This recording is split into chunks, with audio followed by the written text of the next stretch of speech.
Hello बच्चों, कैसे हो आप सब। Welcome to my YouTube channel Gurukul physics classes by A K Pandit में आपका स्वागत है। हम हमारा चैप्टर फर्स्ट का सेकंड पार्ट कंप्लीट करने जा रहे हैं, जिसके अंदर 4 नंबर के इंपॉर्टेंट जितने भी टॉपिक है वो सब देखेंगे। तो कल एक दो पॉइंट रह गए थे मेरे से, तो वो आज डिस्कस करता हूँ, चलता हूँ।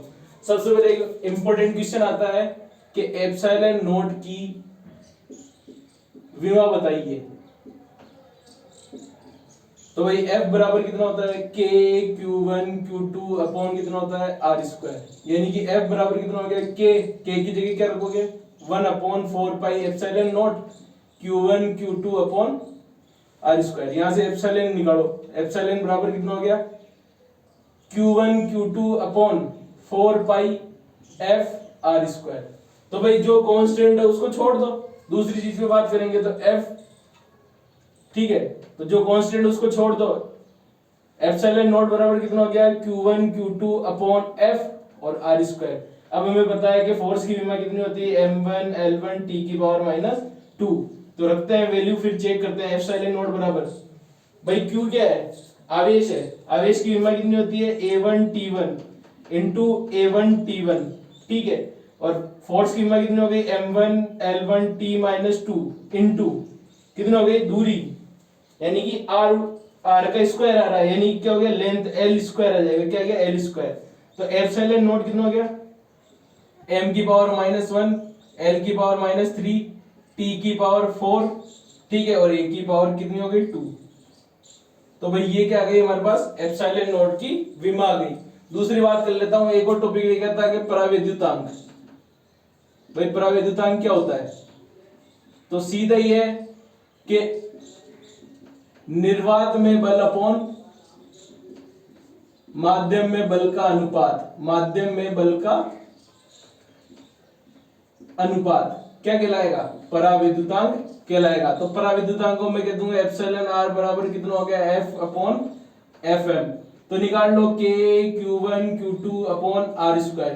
के की में भी वैल्यू रख देता हूं, के की वैल्यू 1/4 पाई एप्सिलॉन नॉट, और माध्यम के अंदर क्या हो जाएगी 1/4 pi epsilon Q1 Q2 upon r square. भाई सारी चीज आपस में क्या हो गई, कट गई। तो एप्सिलॉन आर बराबर कितना हो गया 1/एप्सिलॉन नॉट अपॉन 1/एप्सिलॉन बच गया। तो क्या आ गया एप्सिलॉन अपॉन एप्सिलॉन नॉट। तो एप्सिलॉन आर परावैद्युतांक कितना आ गया एप्सिलॉन अपॉन एप्सिलॉन नॉट। ये आ गया कि भाई परावैद्युतांक क्या हो गया कि माध्यम के अंदर विद्युतशीलता अपॉन निर्वात के अंदर विद्युतशीलता का अनुपात क्या कहलाएगा, परावैद्युतांक कहलाएगा। भाई अब विद्युतशीलता क्या होती है, भाई सब चीज बताते हैं, सब चीज तो बता ही देते हैं हर टीचर, लेकिन ये नहीं बताते कि विद्युतशीलता क्या होती है। भाई विद्युतशीलता क्या होती है, भाई विद्युतशीलता ये बताती है कि हाउ टू चेंज, क्या बताती है, how to change electric field, electric field in medium. तो भाई क्या बताती है कि विद्युत क्षेत्र, जैसे जैसे हम माध्यम चेंज करेंगे वैसे वैसे विद्युत क्षेत्र की वैल्यू चेंज कैसे होती है, ये बताता है विद्युतशीलता। ठीक है, ये हो गई बात। अब चलते हैं हम आगे विद्युत फ्लक्स पर। अब भाई विद्युत फ्लक्स की सिंपल सी परिभाषा कि किसी बंद पृष्ठ में या किसी बंद पृष्ठ के लंबवत, किसी बंद पृष्ठ के लंबवत गुजरने वाली विद्युत बल रेखाओं की संख्या को क्या कहते हैं, विद्युत फ्लक्स कहते हैं। अब मान लो कि ये क्या है, क्लोज्ड सरफेस है, इसके क्या निकल रही है, अब देखो 1 2 3 4 और ये 5। अब ये देखो भाई लंबवत निकल रही है, यानी यहाँ पे फ्लक्स कितना हो गया 5E, कितना हो गया 5 हो गया। कितनी बल रेखा निकल रही, 5 निकल रही, तो हम इसको कहेंगे 5 फ्लक्स हो गया इसका। ठीक है, अब बात करते हैं इसकी फिजिक्स पर चलते हैं। ठीक है, तो इसमें क्या क्या चीज होती है वो देखते हैं।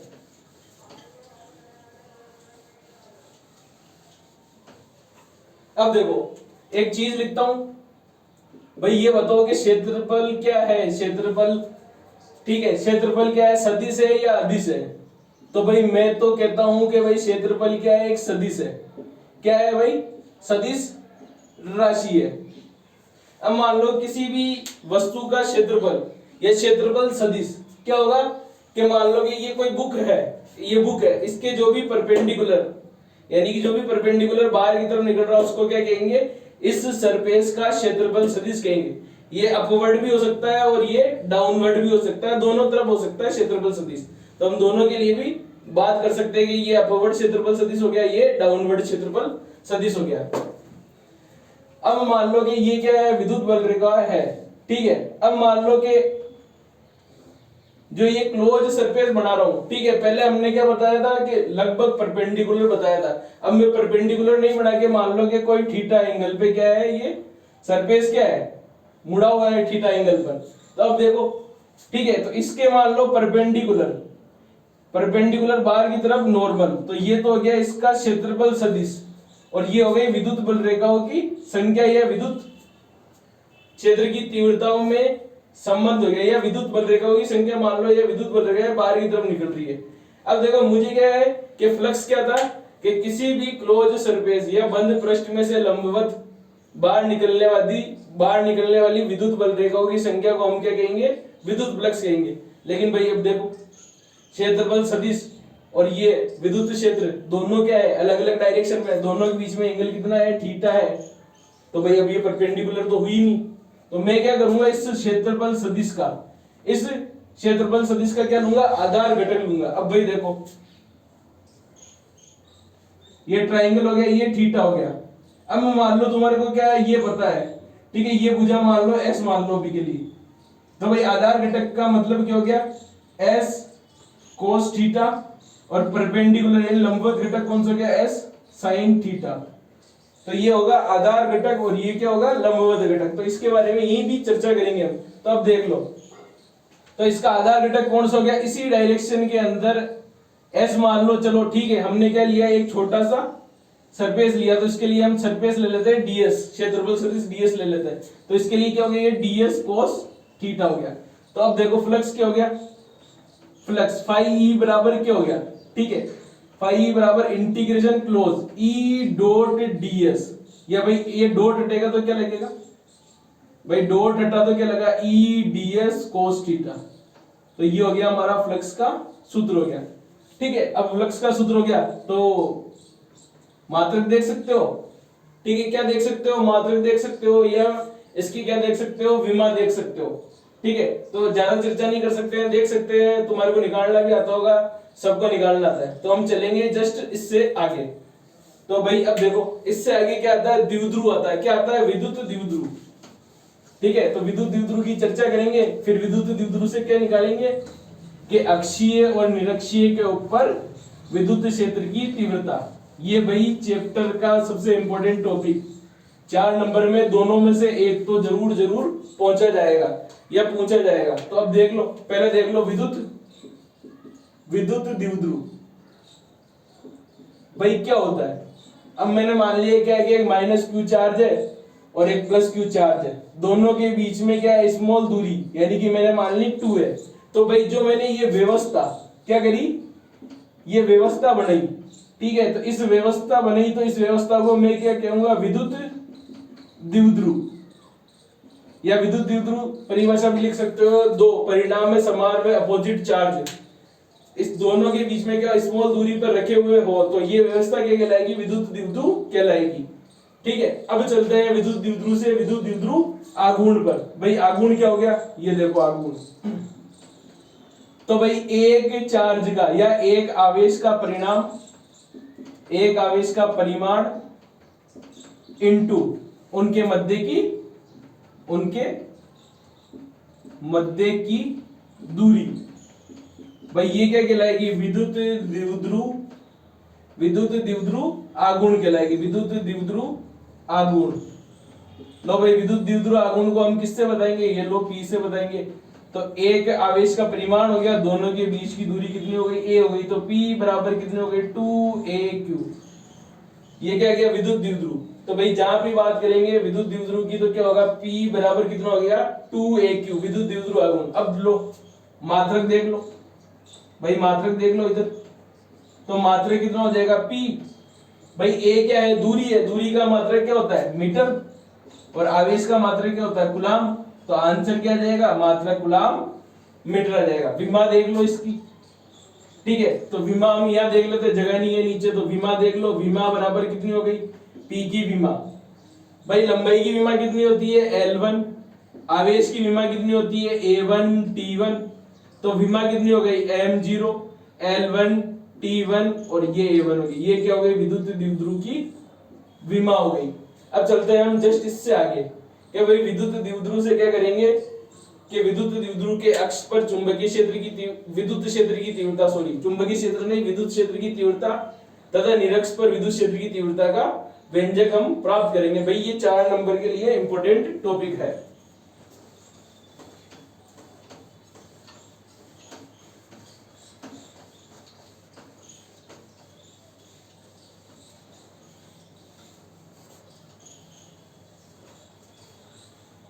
तो भाई देखो क्या देखोगे, विद्युत द्विध्रुव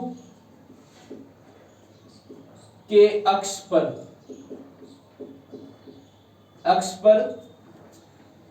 विद्युत क्षेत्र की तीव्रता,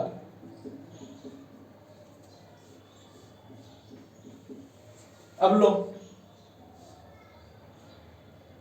minus Q charge plus Q charge, दोनों के बीच की दूरी कितनी हो गई, 2a हो गई। दोनों का मध्य बिंदु कितना हो गया, O हो गया। ये दूरी कितनी हो गई, a हो गई। ये दूसरी वाली दूरी कितनी हो गई, a हो गई। अब लो मध्य बिंदु से कोई P पॉइंट कितना हो गया, दोनों के बीच की दूरी x हो गई, ठीक है। O से P की दूरी कितनी हो गई, x हो गई। और यहाँ पे क्या रखा हुआ है, एक टेस्ट चार्ज Q रखा हुआ है। उस पे मुझे क्या करना है, विद्युत क्षेत्र की तीव्रता निकालनी है। तो भाई अब देख लो, सबसे पहले कि भाई प्लस क्यू से पी बिंदु की दूरी कितनी हो गई, तो भाई देखो ये पूरी x है, x में से a घटा दूंगा तो कितनी आ जाएगी, ये आ जाएगी। तो x माइनस a बराबर कितनी हो गई, ये। चलो तुम x की जगह ये मान लो r ले लो, ठीक है, कोई दिक्कत नहीं, हम r ले लेंगे, कोई दिक्कत नहीं, ये लो r हो गई। तो ये हो गई r माइनस a, और माइनस q की कितनी हो गई दूरी, r प्लस a। तो ये क्या हो गई, माइनस q और प्लस q के बीच की दूरी हो गई, और ये प्लस q और p के बीच की दूरी हो गई। अब देखो प्लस q आवेश के कारण, भाई डायरेक्ट करना हमारे को, ज्यादा इसके बारे में लिखेंगे नहीं, क्योंकि हमारे को क्या करना है, क्विक रिवीजन करना है। तो प्लस q आवेश के कारण बिंदु P पर विद्युत क्षेत्र की तीव्रता। तो मान लो भाई प्लस क्यू के कारण, तो मैंने ये मान ली कि भाई ये इसकी डायरेक्शन कितनी है, ये मान ली मैंने E1 प्लस क्यू के कारण, और माइनस क्यू के कारण ये मान ली मैंने डायरेक्शन E2। क्योंकि भाई प्लस क्यू के कारण क्या निकलेगी, विद्युत बल रेखा है बाहर की तरफ, और माइनस क्यू के कारण क्या निकलेगी, विद्युत बल रेखा है अंदर की तरफ। तो दोनों की डायरेक्शन क्या हो गई, अपोजिट हो गई, ठीक है। तो ये लो E1 मैंने निकाल लिया, कितना होता है भाई, बिंदु आवेश के कारण विद्युत विभव KQ अपॉन R स्क्वायर। तो लो KQ अपॉन R स्क्वायर, यानी क्या हो गया, R माइनस a का होल स्क्वायर, ये हो गया नंबर 1। अब ऐसे निकाल लो, माइनस Q आवेश के कारण बिंदु P पर विद्युत क्षेत्र की तीव्रता E2। लो E2 कितनी हो गई, KQ, भाई नेगेटिव लगा लो, क्योंकि क्या है कि E1 और E2 की डायरेक्शन क्या है, अपोजिट है, अपोजिट है। तो मैंने क्या करी, नेगेटिव पहले लगा लिया, और नहीं लगाओ तो नेगेटिव नहीं लगाओ तो बाद में लगा लेना। क्या हो गया, R प्लस a का होल स्क्वायर, ये हो गया नंबर 2। अब भाई मुझे क्या चाहिए, टोटल चाहिए, तो मैं 1 और 2 को क्या करूंगा, जोड़ लूंगा। तो पहले इसकी डायरेक्शन बता देता हूं। तो इसकी डायरेक्शन कौन सी हो गई, ये बिंदु A हो गया, ये बिंदु B हो गया। तो इसकी दिशा किधर हो गई, B से P की ओर, और इसकी दिशा किधर हो गई, P से A की ओर। तो भैया मुझे क्या है, थोड़ी जगह की रिक्वायरमेंट है, बोर्ड मेरा थोड़ा छोटा है, तो मैं क्या करता हूँ, इस चीज को मिटा लेता हूँ, फिर चलता हूँ आगे। तो लो भाई मैंने मिटा लिया इसको। अब मिटा लिया तो करते हैं भाई, टोटल विद्युत क्षेत्र निकालते हैं P पॉइंट पर, ठीक है। तो क्या हो गया, E बराबर कितना हो गया, E1 प्लस E2। तो E बराबर कितना हो गया भाई, अब देखो दोनों की डायरेक्शन अपोजिट है, तो मुझे क्या करना है, सेम डायरेक्शन करनी है। तो एक को क्या करना पड़ेगा, नेगेटिव साइन लगाना पड़ेगा। तो लो लगा लो भाई किसी को, ये कितना हो गया के q upon are minus A का होल स्क्वायर, और बीच में क्या लग गया माइनस के q upon R plus A का होल स्क्वायर। तो लो ये के क्यू के अगर मैंने बाहर ले लिया, 1 अपॉन आर माइनस ए का whole square minus 1 upon R plus A का होल स्क्वायर। ठीक है, तो मैं चलता हूं मिटाते हुए आगे, क्योंकि मेरा हो गया काम यहां तक।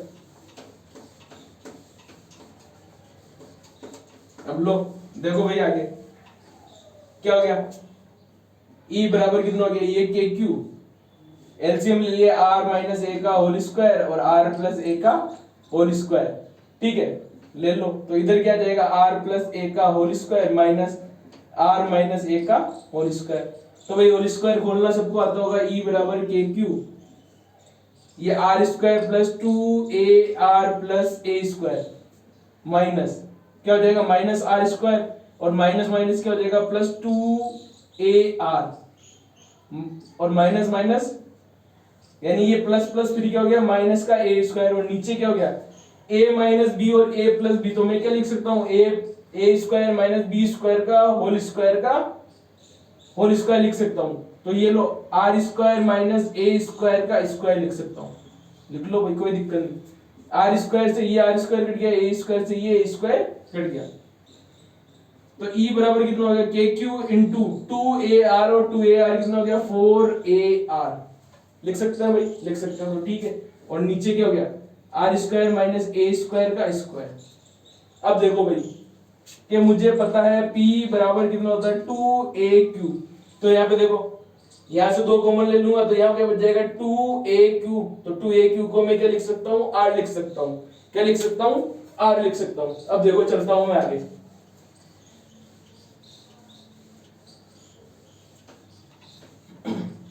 तो E बराबर कितना हो गया 2KPR बाई कितना हो गया आर स्क्वायर माइनस ए स्क्वायर की पावर ये लो स्क्वायर हो गया। अब भाई ये देख लो विद्युत द्विध्रुव के बीच की दूरी अपन ने क्या ली थी स्मॉल ली थी, तो स्मॉल का मतलब भाई ये आर तो बहुत बड़ा हो गया, तो ये लो एक चीज लगा लो आर बहुत बहुत बहुत बड़ा है ऐसे। तो मैं क्या लिख सकता हूँ कि आर स्क्वायर माइनस ए स्क्वायर को लगभग किसके लगभग मान सकता हूँ आर स्क्वायर के लगभग मान सकता हूँ। तो E बराबर कितना हो गया 2KPR बाई कितना हो गया आर स्क्वायर का स्क्वायर, लो 2KPR बाई कितना हो गया आर की पावर 4, तो ये हो गया एक आर और एक आर कटेगा कितना हो गया 2KP बाई कितना हो गया आर क्यूब। तो E बराबर कितना हो गया 2KP बाई आर क्यूब। तो बिंदु P पर क्या निकल गई विद्युत क्षेत्र की तीव्रता निकल गई, कहां पे अक्ष पर निकल गई भाई। इसकी दिशा तुम लगा सकते हो, ठीक है, किधर भी लगा सकते हो। जैसे मान लो हमने तो ये दिशा ले ली थी B से P की ओर, तो B से P की ओर लगा लो, चाहे A से चाहे P से A की तरफ लगा लो, एक ही बात है, कोई इशू नहीं है दोनों में, ठीक है। अब चलते हैं देखते हैं। अब देखो कि यहाँ पे क्या पता चल रहा है कि विद्युत क्षेत्र की तीव्रता E किस किस पर निर्भर कर रही है भाई। देखो दूरी के क्या है वर्ग के या क्यूब के, E प्रोपोर्शनल है 1/r क्यूब। तो भाई ग्राफ देख लो, ये हो गया विद्युत क्षेत्र, ये हो गया R, ठीक है। तो देख लो जैसे जैसे R का मान बढ़ेगा वैसे वैसे क्या होगा विद्युत क्षेत्र की तीव्रता कम होती जाएगी और अनंत पर जाकर कितनी हो जाएगी, अनंत पर जाकर 0 के लगभग हो जाएगी, ठीक है। तो ये निकल गया हमारा भाई E अक्षीय, कितना निकला E अक्षीय बराबर कितना निकला 2KP/r क्यूब निकल गया भाई। निकला कि नहीं निकला, ठीक है, निकला या नहीं निकला, ठीक है। अब चलते हैं हम आगे, ठीक है। तो मैं थोड़ा एक बार पानी पी लेता हूं, फिर उसके बाद में आगे कंटिन्यू करेंगे अपन।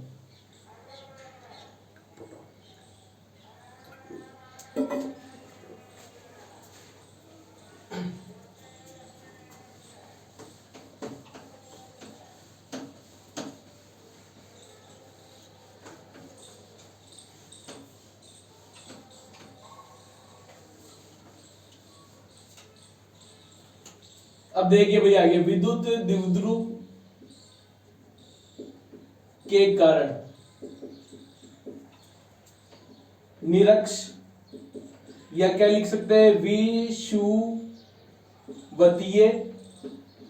तल पर, विषुवतीय तल पर विद्युत क्षेत्र की तीव्रता।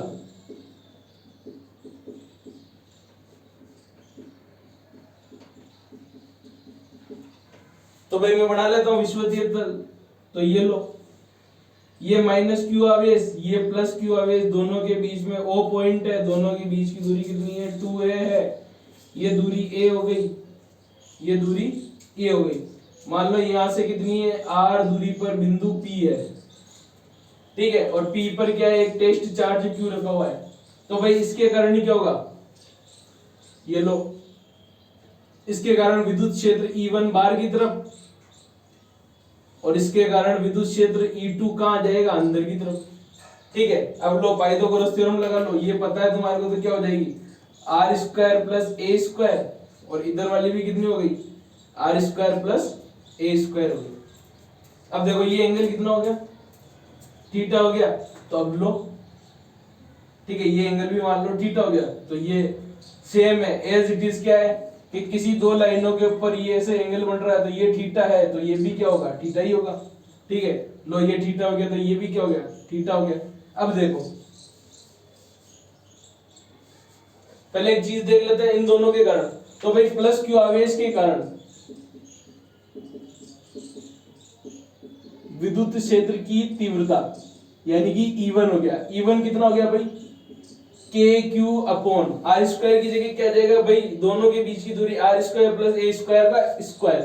तो आर स्क्वायर प्लस ए स्क्वायर का रूट का स्क्वायर करता है भाई, देखो आर स्क्वायर प्लस ए स्क्वायर का स्क्वायर, तो क्या आ जाएगा E1 बराबर कितना जाएगा के q upon r square plus ए स्क्वायर है क्या भाई। इसकी दिशा किधर होगी, ये लो, इसको मैंने ए पॉइंट के दिया, इसको बी पॉइंट के दिया, तो इसकी दिशा किधर होगी बी से पी की तरफ। सेम माइनस क्यू आवेश के कारण विद्युत क्षेत्र कितना हो जाएगा E2 कितना हो जाएगा के क्यू अपॉन सेम हो जाएगा आर स्क्वायर प्लस ए स्क्वायर। ये देखो इसकी दिशा किधर हो जाएगी पी से ए की तरफ। अब भाई ये तो क्या हो गई दोनों अलग अलग दिशा के अंदर हो गई। अब अलग अलग दिशा के अंदर हो गई तो हमें तो सेम दिशा में चाहिए, ठीक है। और दोनों के बीच में क्या बन रहा है 2 थीटा बन रहा है, या ये मान लेते हैं कि आधा आधा करो तो थीटा बन रहा है। तो अब देखो कैसे करेंगे भाई, 1 और 2 से, 1 और 2 से क्या पता चल रहा है कि E1 का मोड बराबर किसके हो जाएगा E2 का मोड, ठीक है। तो अब लो, अब मैंने क्या करा भाई, वही मैंने आधार घटक और लंब घटक में विभाजित किया। तो भाई इसका आधार घटक क्या हो जाए, इसका लंब, इसका आधार घटक ये क्या हो गया E1 cos थीटा, और इसका लंबवत घटक चाहे तुम इधर ले लो, ये लो E1 sin थीटा।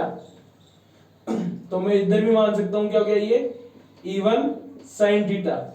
इसका मान लो तो ये क्या हो गया ये E2 cos थीटा आधार घटक, और ये इधर क्या हो गया E2 sin थीटा लंबवत घटक। तो अब देखो कि E1 sin थीटा व E2 sin थीटा दोनों की दिशा क्या है अपोजिट है, और परिणाम में हमारे को पता है E1 बराबर E2 है, तो परिणाम में भी समान होंगे और विपरीत प्रकृति के हैं। तो ये लो, ये E1 sin थीटा हो गया और ये E2 sin थीटा हो गया। तो भाई अब परिणाम करना टोटल दोनों की डायरेक्शन है, तो क्या करेंगे निरस्त कर देंगे एक दूसरे को, और इनकी वजह से 0 आंसर आ जाएगा हमारा परिणामी। अब क्या बच गए आधार घटक। अब देखो भाई आधार घटक E1 cos थीटा व E2 cos थीटा दोनों क्या है भाई सेम डायरेक्शन में, तो सेम डायरेक्शन वाले क्या होते हैं हमेशा ऐड हो जाते हैं। तो भाई विद्युत क्षेत्र E कितना हो गया भाई, E देखो तो E1 cos theta plus E2 cos theta हो गया, ठीक है। अब देखो दोनों सेम है, तो मैं E1 बराबर क्या है इससे ये लो E1 बराबर क्या है E2 के बराबर है परिणाम में, तो मैं क्या करता हूँ E1 E2 को एक मान लेता हूँ। तो ये हो गया E1 cos theta plus E1 cos theta, तो रख लो भाई E बराबर कितना हो गया 2E1 cos थीटा हो गया। अब भाई जगह की रिक्वायरमेंट है तो हम रख लेंगे E1 की वैल्यू, और क्या निकाल लेंगे बिंदु P पर या E निरक्ष पर क्या निकाल लेंगे विद्युत क्षेत्र की तीव्रता निकाल लेंगे। तो देखो आगे भाई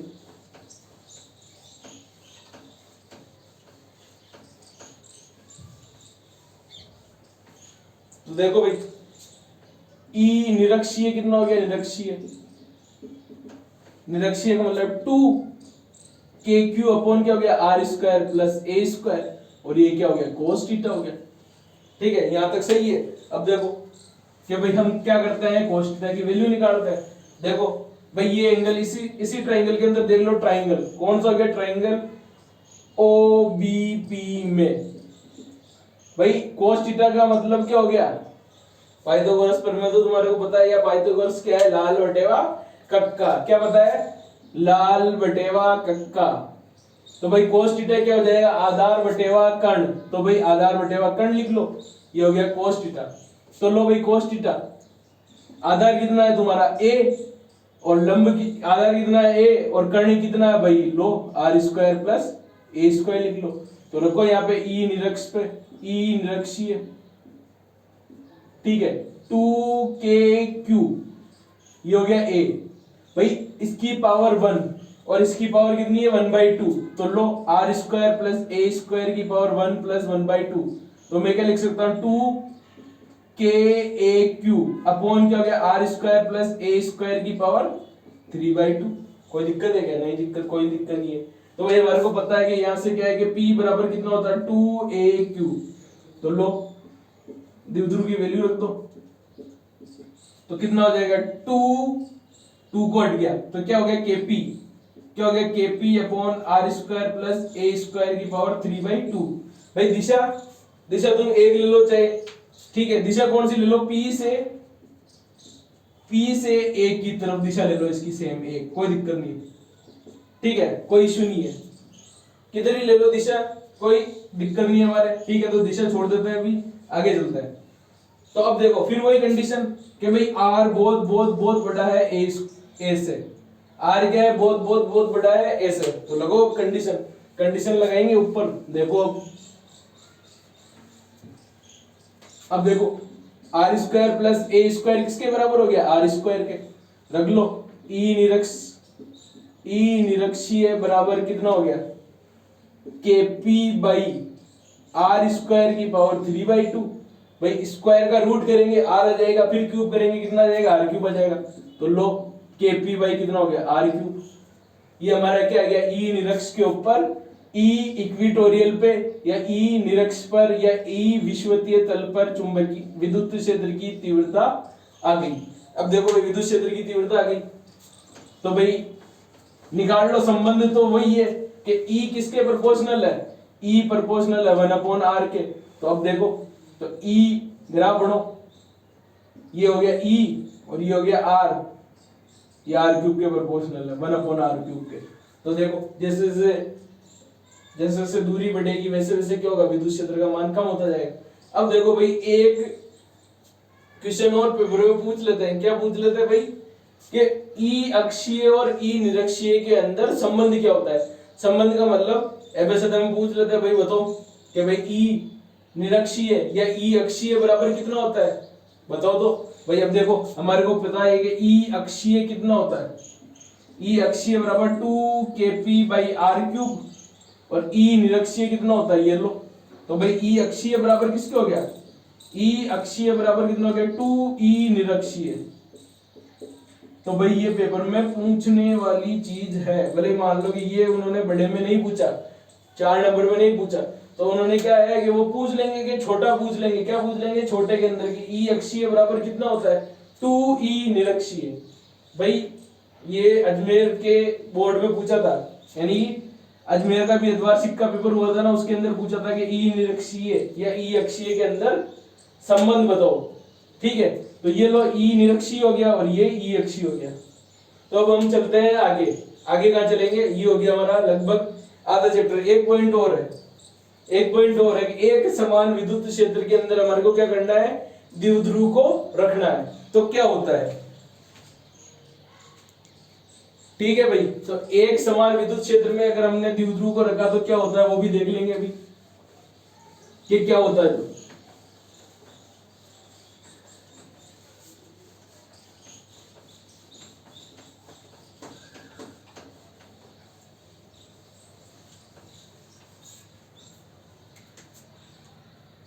तो देख लो भाई, एक समान विद्युत क्षेत्र में विद्युत द्विध्रुव, देख लो भाई क्या होता है। अब ये लो, मैंने एक समान बल रेखाएं बना दी, भाई। इसके अंदर क्या करा मैंने, विद्युत द्विध्रुव को रख दिया कोई थीटा एंगल बनाते हुए। लो भाई, ये एंगल कितना हो गया, थीटा हो गया, और यहाँ पे माइनस क्यू आवेश, यहाँ पे प्लस क्यू आवेश। अब देखो इसके ऊपर बल कितना लगेगा, ये लो F बराबर कितना हो गया QE, और इस पे बल कितना लगेगा F बराबर ये लो QE। तो भाई देखो दोनों पर क्या है, दोनों पर बल जो लग रहा है वो अलग अलग डायरेक्शन पर लग रहा है। तो विद्युत द्विध्रुव यानी कि ये दोनों के बीच की दूरी कितनी हो गई, 2a हो गई। अब बताओ टोटल विद्युत द्विध्रुव पर बल कितना हो गया, F बराबर कितना हो गया, F1 प्लस F2। लो F बराबर कितना हो गया QE, इसकी डायरेक्शन अपोजिट है तो लो अपोजिट है तो माइनस QE लग गया, तो F बराबर कितना हो गया 0। अब देखो भाई बल तो हो गया 0, लेकिन क्या करेगा भाई, बल की क्रिया रेखा अलग अलग है। अगर बल की क्रिया रेखा अलग अलग है तो वो क्या करेगा, इस द्विध्रुव को एक ही जगह पर या एक ही विद्युत क्षेत्र, समान विद्युत क्षेत्र के अंदर क्या करेगा, घुमाने का कार्य करेगा।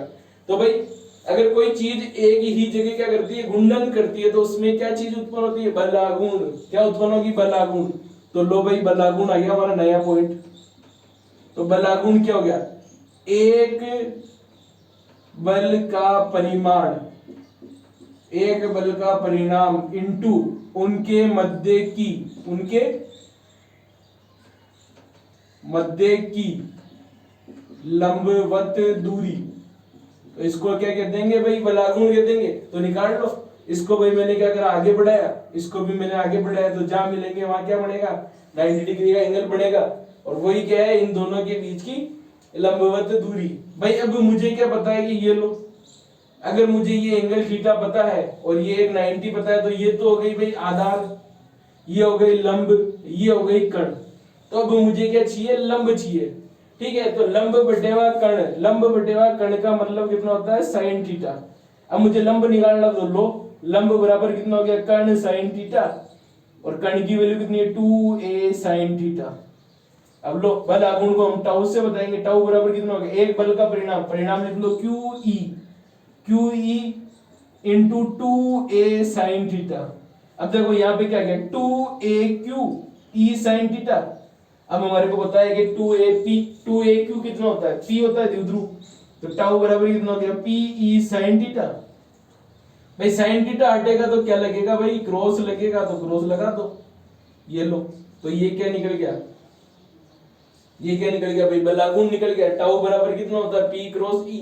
पेपर में पूछ लिया भाई, पेपर में 4 ऑप्शन दे दिए कि भाई इसमें से बताओगे बलागुण कौन सा लगेगा, तो नंबर 1 PE sin थीटा, दूसरा दे दिया PE 1 माइनस cos थीटा, तीसरा दे दिया PE, ठीक है, तीसरा दे दिया cos theta 1 minus cos theta 2, चौथा दे दिया 0।